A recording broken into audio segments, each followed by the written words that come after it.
Bismillahirrahmanirrahim. Assalamualaikum warahmatullahi wabarakatuh. Alhamdulillahirabbil alamin. Wa bihi wa nasta'inu ala umurid dunya waddin. Asyhadu an la ilaha illallah wa asyhadu anna Muhammadar Rasulullah la nabiyya ba'dah. Qala Allah Ta'ala fil Qur'anul Karim. A'udzubillahi minasyaitonir rajim. Bismillahirrahmanirrahim. Ya ayyuhalladzina amanu kutiba alaikumusyamu kama kutiba alal ladzina min qablikum la'allakum tattaqun. Shadaqallahul adzim. Pemirsa yang saya hormati, saat ini kita sudah berada di bulan yang paling mulia, yaitu bulan Ramadan pada tahun 1445 Hijriah. Bulan yang sangat dinantikan oleh seluruh umat muslim di seluruh dunia. Bahkan ketika Allah berfirman dalam sebuah ayatnya, ada 4 bulan yang dimuliakan, di mana 3 bulan berturut-turut adalah bulan yang berurutan dan 1 bulan yang bukan berurutan, yaitu di bulan Rajab. Ketika seorang muslim masuk di bulan Rajab, maka dia akan meminta kepada Allah, berdoa kepada Allah agar bisa disampaikan di bulan Ramadan.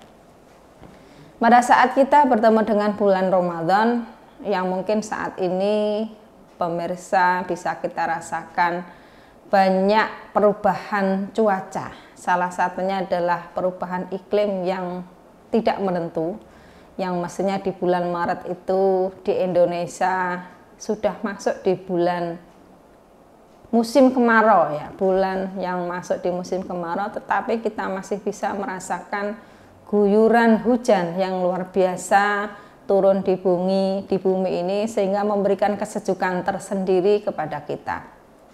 Pemirsa yang cintai Allah SWT, bulan Ramadan adalah bulan yang luar biasa, mempunyai manfaat, mempunyai keberkahan, mempunyai bulan yang luar biasa, mempunyai beda, yang punya istimewa dari bulan yang lainnya.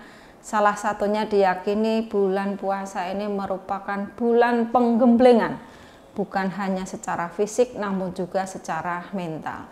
Secara fisik, berbagai macam penelitian yang tidak hanya dilakukan oleh umat muslim, bahkan di luar negeri sana yang ingin membuktikan sebuah kebenaran dari bulan Ramadan, banyak bukti penelitian bahwa puasa di bulan Ramadan mempunyai banyak manfaat dari sisi kesehatan.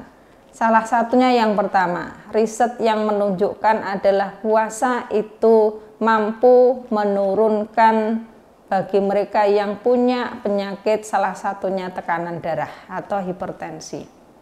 Yang kedua, dibuktikan pula bahwa yang namanya puasa itu juga mampu meredakan atau menurunkan atau menstabilkan bagi mereka yang punya penyakit diabetes mellitus. Dibuktikan pula yang namanya puasa itu mampu menurunkan berat badan, yang mungkin ada beberapa orang punya masalah dengan kelebihan berat badannya yang mampu memicu kepada komplikasi penyakit yang lainnya. Berbagai manfaat ini luar biasa, sehingga apabila kita bertemu dengan bulan Ramadan, bagi umat muslim dan mukmin tidak akan hanya bisa menyia-nyiakan bulan Ramadan ini, namun bagaimana berlomba untuk mendapatkan keberkahan dari di bulan Ramadan ini. Maka dari itu, melihat dari perubahan cuaca yang mungkin kita temui saat ini, melihat dari betapa besar kemanfaatannya di bulan Ramadan ini, ada satu hal yang mungkin perlu kita siapkan, bagaimana kita menjaga puasa kita bisa sampai terlaksana sehingga 1 bulan penuh. Ada kiat-kiat atau trik secara bidang kesehatan, dan ini sudah dibuktikan, yang bisa kita lakukan untuk menjaga puasa kita bisa berjalan atau bisa kita lakukan secara sempurna. Ada banyak hadis dan ada pula banyak penelitiannya, jadi 2 secara sisi ilmiah dan 1 secara sunnatullah, itu ada hal-hal yang perlu kita lakukan ketika kita berpuasa atau kita menjaga puasa kita agar bisa berjalan dengan penuh dengan keberkahan. Yang pertama, kita tidak boleh, ya, kalau saya boleh mengatakan tidak boleh atau jangan pernah meninggalkan yang namanya sunnah. Yang pertama adalah sahur. Ya, sahur di bulan Ramadan ini ada 4 hal yang luar biasa akan kita ambil manfaatnya. Yang pertama, di dalam kita bersahur itu akan ada keberkahan. Hadisnya sudah banyak, Bapak Ibu permisa dan sebagainya bisa mencari, ya, apapun referensinya akan pasti membuktikan bahwa yang namanya sahur itu akan memberikan keberkahan sendiri. Yang kedua, manfaat sahur ini ada banyak hadis juga yang menyebutkan bahwa ketika kita bersahur maka Allah dan malaikatnya bersolawat bagi kepada yang bersahur. Yang ketiga, sahur ini akan menjadi pembeda puasa orang Islam dengan orang non-Muslim.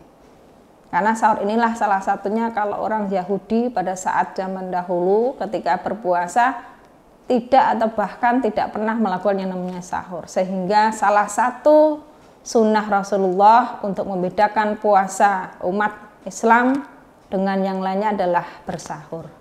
Yang keempat adalah bersahur ini akan memberikan secara vitamin suplemen tersendiri untuk tubuh kita, memberikan energi kepada kita yang kita gunakan dalam satu hari kita berpuasa.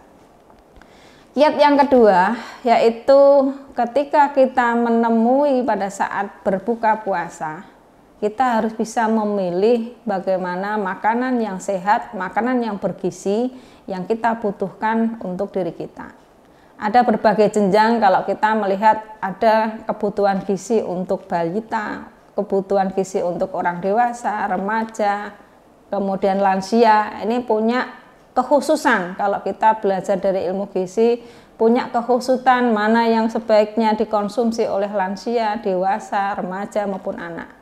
Nah, ini ketika kita menjadi seorang keluarga, misalnya saya seorang ibu mempunyai orang tua yang juga mengikuti berada di kita, kemudian saya juga punya anak yang memang dia membutuhkan perkembangan, maka seorang ibu harus bisa memperhatikan berbuka menunya disesuaikan dengan kebutuhan masing-masing.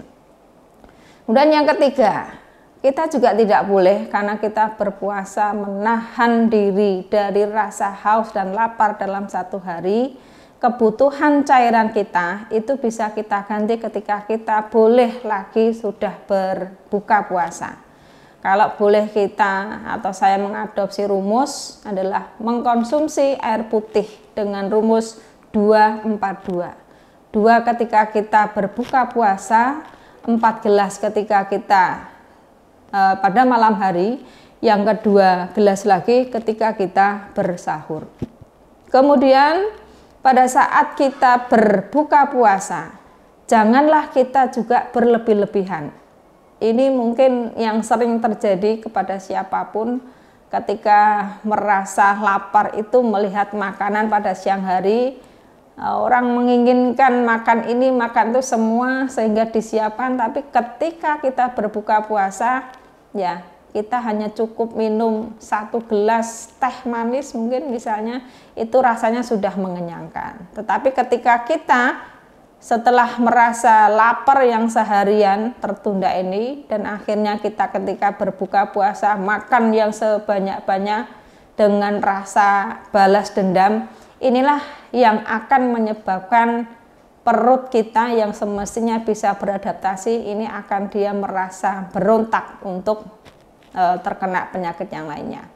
Sehingga siapapun itu salah satunya kiat bagaimana kita menjaga puasa kita tetap sehat, ya tadi salah satunya. 1, tetap bersahur, tidak boleh kita lupakan. Yang kedua, makanan yang bergizi disesuaikan dengan usia, itu juga perlu diperhatikan. Minum secukupnya, dalam arti dengan rumus 2-4-2, itu juga perlu diperhatikan.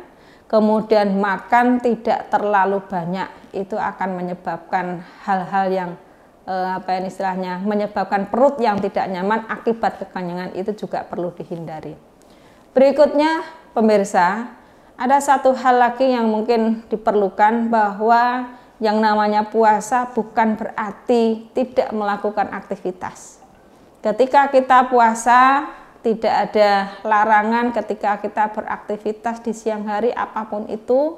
Namun aktivitas ini mari kita bisa istilahnya ya, kita koreksi diri sendiri. Pada saat Ramadan inilah ketika orang beribadah itu nilai pahalanya lebih, maka aktivitas yang kita lakukan di siang hari akan lebih berguna lagi ketika aktivitas itu diarahkan untuk banyak beribadah. Pemirsa yang saya hormati, kiat-kiat yang hal seperti itu tadi itu adalah sesuatu yang mungkin mudah disampaikan, tetapi ini menjadi istilahnya ya, pelajaran yang mungkin saya juga harus bisa melakukan hal itu sebagai pengingat diri saya sendiri. Saya bukan untuk diri sendiri, tapi saya punya keluarga. Bagaimana saya bisa melakukan hal-hal yang disunnahkan oleh Rasulullah SAW, kita lakukan sehingga puasa kita bisa lancar, bisa mendapatkan keberkahan, dan bisa tetap sehat ketika kita melaksanakan puasa selama 1 bulan. Demikian yang bisa saya sampaikan, sedikit yang bisa kami sampaikan, semoga bermanfaat. Kurang ataupun salah datangnya dari saya, mohon maaf yang sebesar-besarnya. Benar datangnya dari Allah. Saya akhiri, billahi taufiq wa hidayah. Wassalamualaikum warahmatullahi wabarakatuh.